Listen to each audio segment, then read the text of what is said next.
Tensions in the war ratcheted up over the weekend with confusion and confrontation in the Strait of Hormuz. Now, on Sunday, Trump threatened to destroy Iran's power plants and bridges if negotiations fail.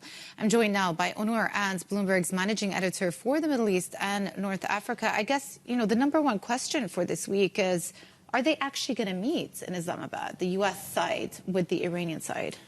It's looking increasingly difficult, if not unlikely, despite President Trump's tweets yesterday that suggested he would send the American delegation led by Steve Witkoff to Islamabad later today on Monday. We have seen overnight into Monday Iranian state TV reporting that the prospects are not clear, and the main thing that they cited were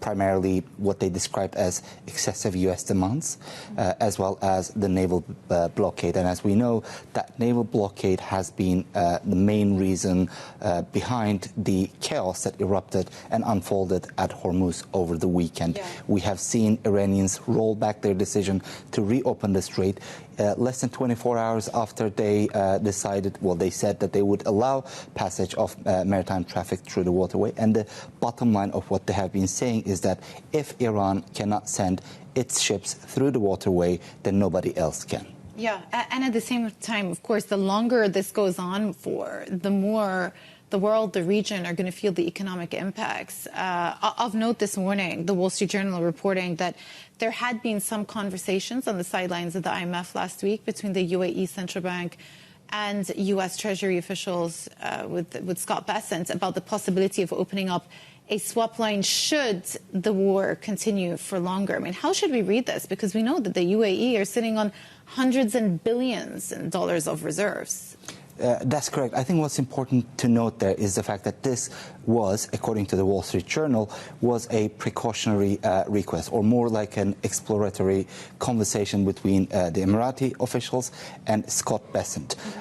One thing that they also floated, according to this story, is the idea that the UAE, should the war drag on, if it finds itself in a difficult position, it might consider switching to trading oil in yuan. And that obviously could be treated as a veiled threat by the American officials, because the US dollar enjoys a near monopoly in oil trade, and that's very, very important.